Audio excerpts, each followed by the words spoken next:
We can compare our lives to the lives of other people in some ways for benefit. Some might do that for out of jealousy or pride in some way, but certainly God has given us other people to observe and to learn from, including the people of Scripture. And so the lives that we read of people in the Old and the New are there, not just for us to learn a history lesson from, but to learn as much as we can about them. And then as we compare, well, how is my life different from the life of that person? We may learn some lessons, maybe more so as we recognize, well, how is my life the same as that person? And we can learn some other lessons as well. I want to do that in looking at two of the most familiar, among at least, the most familiar in the Bible, Adam and Eve. It's easy to look at their lives, as we'll look at, and think about how many differences there are between them and us today. You could make a quick list of 5 things, I'm sure. But there are also some areas in which our lives are just like theirs, and maybe there's more benefit in meditating on that, but I want to think about both this morning, about Adam and Eve, and encourage you to think about them as well as you. Start with maybe some of the more obvious things. How are their lives different than our lives? Well, of course, in Genesis chapters 1 through 3, we learn some of the areas in which they were the first. Most obviously, they were the first man. They were the first woman. I'm not, you are not, and cannot be. They participated in the first marriage. They were then the first parents. They were the first gardeners. They were the first to be tempted. They were the first to sin. They were the first to learn about clothing. God had some unique lessons that He gave to them first, that their nakedness was to be covered, and their attempts originally were inadequate. And so there was a variety of instruction in the garden. There can be some exciting things about being first, maybe in some competition or in some other areas. But in other times and in other ways, being first can be exhausting. I'm glad I was not the first one to Alaska. I would have died for sure. And when we moved here, my wife and I talked, and I said, I'm not moving here as a pioneer. What people tell me to do who have already lived here, I'm taking that advice. I'm listening to it. I'm doing whatever they say I need to do. There are some benefits to not being first. And so Adam and Eve, no doubt, had some of those growing pains of being first. They didn't have experience to draw from. And I don't know exactly all the details of the nature of God's relationship with them. I suppose they could ask Him questions some, but they didn't have a father, a mother, a friend, a brother, a sister to talk to about what about this and what about that and what did you do? They were first, for better and for worse. And so in that way, of course, their lives were different. Their lives were different in that God appeared to them in some form. No man has seen God, and they couldn't see God in all of His glory, but in some form God appeared to them. God's presence was known in the garden when He came. That's evident by Genesis chapter 3, verse 8. There was a sound when God entered the garden, and they could literally hear His voice. And so that was unique. That was different. And we read a little bit of some of the things that God said to them. In Genesis chapter 1 and verse 28, God blessed them and said to them, be fruitful and multiply, fill the earth, subdue it. And so He gave them those responsibilities. Earlier that day, in chapter 2, verses 15 to 17, they were put in the garden. Adam was put there first and told to tend and to keep the garden, and then you can eat everything except for that one. Don't eat from that tree. And so they were learning in this very direct way. They were literally hearing the voice of God, and that was unique for them. And again, at first we might think, wow, that must have been amazing. I would like that. Well, but remember, there were also some times, Genesis 3, verse 8, where they were not excited that the presence of God was near and that God was speaking to them. And so being first is not always what as exciting as it seems to be, and hearing the voice of God is not always as exciting as it might seem. And so that was for better or worse, as some might view it. That was just the way that it was. Some people claim that being able to see God and hear God is, or their lack of being able to do that is the reason they don't genuinely and sincerely believe. And some will say, or some will just think, well, if I could see that, I would be more devoted, or I would be devoted to any degree. And yet, in the history of mankind, very few people have seen or heard the things that Adam and Eve did. And whether we think of them or of the Israelites, did being able to see in a more direct way and to hear in a direct way, did that make the faith of some invincible? Of course not. Adam and Eve saw and they heard. And then they did what in chapter 3? They sinned. So we'll talk more about the nature of faith in just a few minutes. But you remember in John chapter 20 and verse 29 when Thomas, he was one of those that said, well, I won't believe unless I can see and touch and feel and know in that way. And so Jesus acknowledged, well, you believe because you have seen, but blessed are those who have not seen and yet have believed. And so you don't have to be a witness in order to truly believe something. And even more specifically, you don't have to be a witness of something, of Jesus, to be a disciple of Jesus. In fact, most people who did witness Jesus while he was on this earth, most of them were not his disciples. And many who were witnesses and were disciples in John 6:66, many walked away from him after they saw and they heard. And so Adam and Eve, they lived at a unique time. God appeared to them and spoke to them, and God does not appear to us, and God does not speak to us where we can hear his voice. One day he will, but not yet. Something else that was different and related to that, turn over to Hebrews chapter 1. They did see God in some form, and they did hear his voice, because something that was unique about that time is that God was still in the process of revealing his will. We read a little bit of his will for Adam and Eve in Genesis 1:28. Subdue the earth and live in it. And they had different responsibilities. But of course, there were some things that God did not teach Adam and Eve on the 6th day, or I suppose on the 7th or the 8th day. There were just some things they didn't need to hear yet. God, I don't believe on that 6th day, gave them instruction, well, if someone kills a man, here's what you need to do. God gave that kind of instruction to Noah, and God dealt in his own way with Cain, but on the 6th day, on the first day of their own lives, they didn't need to learn at that point about how to respond to a murderer. They didn't need to know yet about the first day of the week and that Jesus would be raised on that day. They didn't even yet need to know about blood sacrifice and that without the shedding of blood there is no remission. Sin wasn't on the scene yet. And so there was time that God was going to reveal those things, and he was going to reveal those things in their time. God spoke to them, but not everything at once. And so over time, God was revealing his will to Adam and to Eve, and then, of course, to those who came later. But today we live in a time where we can say with a sense of finality, as far as the normal course of the things of this earth, that God has spoken. Hebrews 1, verses 1 and 2. God at various times and in various ways spoke in time past to the fathers by the prophets, has in these last days spoken unto us by his Son, whom he has appointed heir of all things. And so God's speech today is what he has already revealed, what he has revealed through his Son. Paul expands in some way on that in Ephesians chapter 3, verse 5, where he says of things that were not revealed in the past, that they have now been revealed by the Spirit to the holy apostles and prophet. And so God is not revealing old things to every generation. God is not revealing new things to every generation. We live at a time where we can say God has revealed all those things. God has spoken. And so God is not speaking to man privately, personally, individually, because he has spoken. There is no new message. There are no new messengers since the time that the Spirit spoke to the prophets. Ephesians chapter 3 and verse 5. Well, would it be exciting? Would it be interesting and exhilarating for God to speak to us or for us to meet someone to whom God has spoken? Well, you could probably sell some tickets to an event like that. But there are blessings and benefits to living at a time where God has fully revealed his will for our time.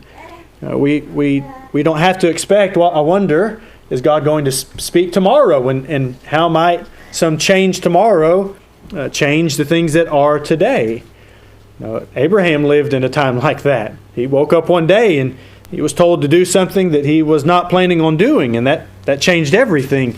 We don't have that. We know what God has revealed, and it has been revealed in its fullness and completeness, so that John could say as he closed the book of Revelation, don't add to what I have written, and don't take away from anything that is written in this book.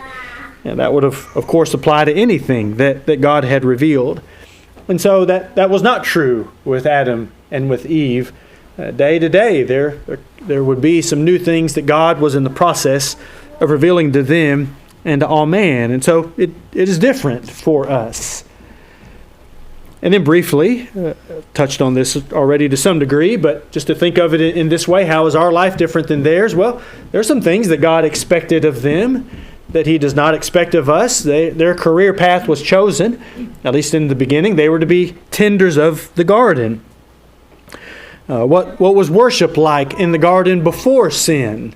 We're not really told, but certainly even some of the things we sang about a few moments ago, for the beauty of the earth and the glory of the skies, well, that glory was seen there, and so God deserved the worship of Adam and Eve.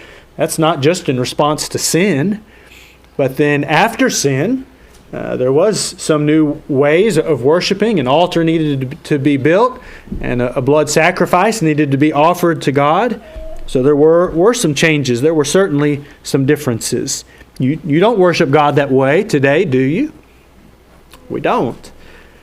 In Matthew 19, verse 8, when Jesus was asked about divorce, He said, and he answered some of their quibbles, but He said, from the beginning it was not so. I don't know all that God told Adam and Eve about the nature of marriage and the commitment of marriage. And I don't know if God used in any form, even any discussion about the possibility of Adam not living with Eve. But if He said anything, if I understand what Jesus said there, from the beginning, divorce was not so. That there were no options for what you could do in this situation or that circumstance. And so that was the way that it was for them. There are, of course, some things that have changed. There are more career options. We don't all have to tend a garden to serve God today. And God is still seeking worship. God still deserves worship for many of the same reasons that He did in the garden with Adam and Eve. But the way that we offer that worship to God may be some areas that are the same. But certainly they did not come before God on the first day of the week to remember that Jesus arose from the dead. There are some differences in worship then and now. And so we can make a lengthy list of the differences between what God expected of them and what God expects of us. But maybe we gain more benefit from thinking about the ways in which Adam is just like you, that Eve is just like you. In Genesis chapter 1 and verse 27, here is one of the most fundamental and important ways in which you are exactly, precisely like Adam and Eve. Young or old, every race, every continent, this is still true. Genesis 1:27, so God created man in His own image. In the image of God, He created him. Male and female, He created them. In the book of James, James says the same thing, that we are made in His likeness, made in the image of God. How do we know that we did not evolve from animals over the course of millions of years? Well, because we're not made in the image of animals. We are made in the image of God. And so this is fundamental knowledge. This is something that needs to be known in every generation, in every millennium, in every culture. And that basic foundation needs to be known because it's true. But then that also builds a fortress in our mind to keep out and to destroy the enemies of this very fundamental idea about our very nature. We are made in the image of God. Think with me of a few reasons why we need to know that today. What are among the most important things about you and who you are. Our society will assign value to people and distinguish people in different ways for different reasons, some because of how much money they earn, or because of their abilities in some ways. They have some ability that very few other people have. There's a heavy emphasis in our society on physical appearance, and if you fit the right mold in that, then you can make a lot of money just based upon the way that you look.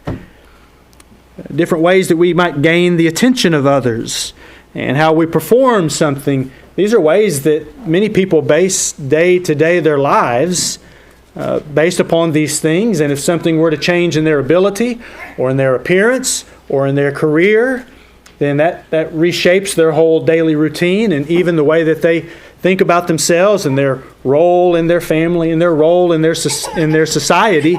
It would all change if one of those aspects of their lives changed.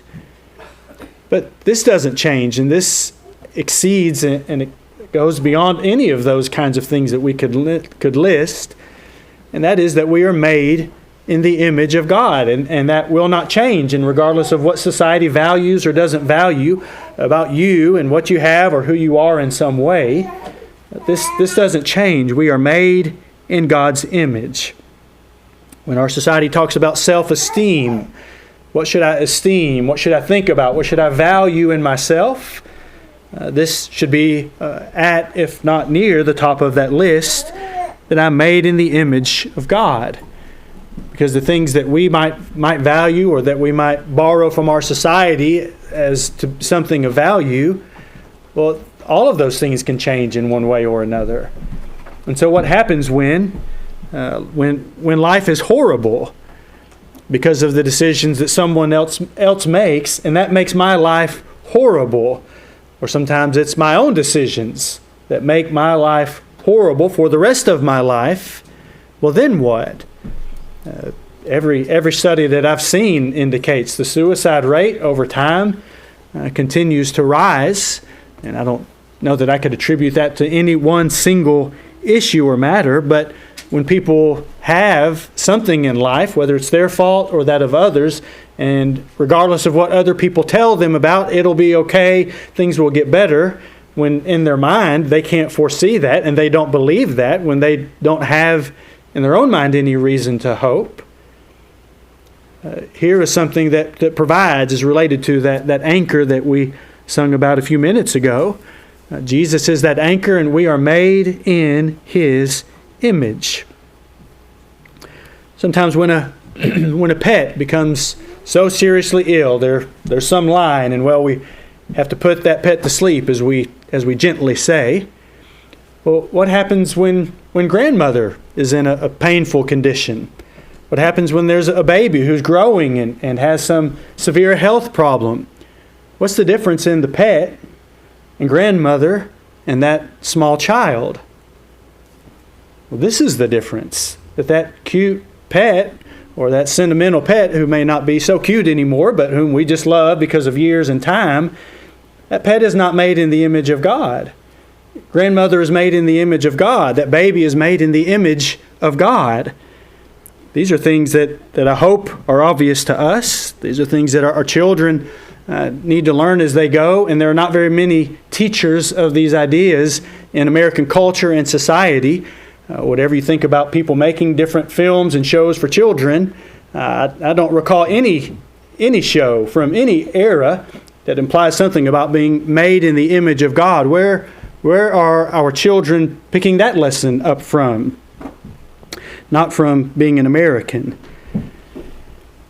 And this is also why we know that we don't inherit sin, and we're not born with a sinful nature. Of all the reasons for all of that controversy, here's part of what puts that to rest. We're not born with a sinful nature. We don't inherit a sinful nature. We might have a sinful nature by repeatedly digging our heels into sin over time so that it becomes a habit.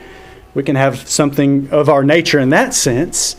But our nature is already set. We are made in the image of God, just like Adam was, and just as Eve was. Adam and Eve were also expected to live by faith. Go to John chapter 20. I referred to this a moment ago, but let's read it together. John chapter 20 and verse 29. Again, where Thomas for a time had been doubting Thomas, but now he was believing Thomas. And so he confessed to Jesus, "My Lord and my God." That also puts the debate to rest about, is Jesus deity? Is Jesus God? Thomas said so. And Jesus said to him, "Thomas, because you have seen me, you have believed. Blessed are those who have not seen and yet have believed." What at first might appear to be a difference, well, Adam and Eve, they believed because they saw, and we believe even though we don't see. That part is true, the cause of our faith. But then the result of that faith is the same. They were expected to live by faith. And we are expected to live by faith. John 20:29 reminds us that while sometimes faith is thought of something that is not believed even though it hasn't been seen, well, the word faith is exactly the same as the word believe. And so Jesus says to Thomas, "You have faith because you have seen. Blessed are those who have faith and yet have not seen." It's not so important how we arrived at faith, whether we saw it or whether we learned from someone else. Is what I believe the truth. And if it is, then I ought to live by the truth. I ought to live by faith. And in Romans chapter 10, verse 17, what our faith does have in common with Adam and Eve is this fundamental principle that faith comes by hearing, and hearing by the Word of God. When Adam and Eve heard something from God and understood it and accepted it, then that was faith, regardless of whether they saw God or heard what God had said. And so that the same is true for us. When we have what God has said, then we are expected to live by what God has said. And so, as we notice, for Adam and Eve, that would have been true of worship, but not just true of worship. True of how they lived on a daily basis, in their marriage, in the work that they had to do. Everything was to revolve around faith. And while the garden was no doubt a paradise in many ways, it isn't as though nothing bad could happen in the garden. There was still gravity in the garden. You could trip over a root and fall in the garden and scrape your arm and bleed in the garden. And while I suppose that the sixth day was for Adam and Eve, was kind of like your first date with your spouse, I suppose everything was just perfect and great and wonderful. Maybe it was the next day, or maybe it was the third day, but at some point, I imagine Adam and Eve didn't see everything exactly the same. Is that brown or is that green? They might have just seen the color a little bit differently. At some point, because Eve was a woman and because Adam was a man, they could have easily had some disagreement about some minor thing. They ought to have had a disagreement about some major thing there at the tree. But the point is that life in the garden, while paradise in many ways, there were a host of things that could have happened. They were still learning new things. They could make mistakes that would not be sinful mistakes, and there would be frustration that goes with that. There was a lot to learn for them. But how would they know what to do when they faced some new decision? Well, faith was what they needed to do. Faith was how they were expected to live. And so that principle, while some of the specifics are different, that principle is still the same. Whatever God said about family was what they were to abide by. And whatever God says about family today, that's what we are to abide by. One man and one woman. That is living by faith. And so God has given their relationship about marriage. And while God didn't say anything that we know of to them about divorce or remarriage, God has said something about that today. And so if we're going to live by faith, we'll live by that. And then God has a plan for children to become a part of that family. By birth or by adoption, both of those are included in Scripture. And so both of those, we can grow our family in those ways by faith. There are different roles and different responsibilities within the family. and we live consistent with those based upon what God has said about them. And then as we fulfill our role, there are different rewards and blessings that come from each part of the physical family, living within the roles that God has given them. And while we might initially think of those roles primarily in the time of maybe children's youth, but in 1 Timothy chapter 5 and verse 16, we're just reminded that those roles and responsibilities, they may change in some ways over time, but there's always some responsibility in family. That is a lifelong role and relationship. And so Paul says, if any believing man or woman has widows, let them relieve them. The family duty continues throughout our life. And so we live by faith at every phase during every season of life. And then what is said at the end of this verse helps us to understand the role of family and how that has some differences between the role of the church. When he says, and do not let the church be burdened, that it may relieve those who are really widows.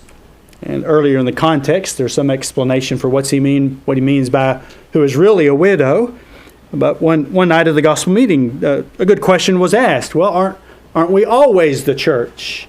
And this verse helps us to see there are roles and responsibilities that we have in the family that the church does not have, even when those who are the family are made up of believing men and women and even children. And so God has made this unique, this distinct relationship that is called the family, and we are to live within that by faith. We could say the same thing about work. While work is universally common, work originated with God within the nature of how He made man and how He made this world. In Ephesians chapter 4 and verse 28, we're given the instruction to work. Let him who stole steal no longer, but rather let him labor with his hands what is good, that he may have something to give to him who has need. Here's one of the cases which is, I think, common, that God not only tells us what to do, but He tells us why to do it. And so what should we do? We should work. Why should we do it? Notice He gives a little bit of a unique explanation here. We should work so that we have something. Well, there are some who will not work. They will intentionally avoid work in order to have something. They'll find any other way to have something besides working. Well, that's not living by faith. There are other people, they will work in order to have something for themselves. And that's appropriate. That's part of the order that God set. But notice here the explanation is the reason that we are to work, if we work by faith, is not just so that we can have something for ourselves, but we should work so that we have something to give him who has need. Not everybody works for that reason, but that should be among our motivations to work. What describes you? Do you work? Why do you work? God is looking at both of that. That's the nature of faith. Parents, as your children grow and as they work, they have some of their own internal motivations for doing that. Here's one that as parents is our job to instruct them. We work so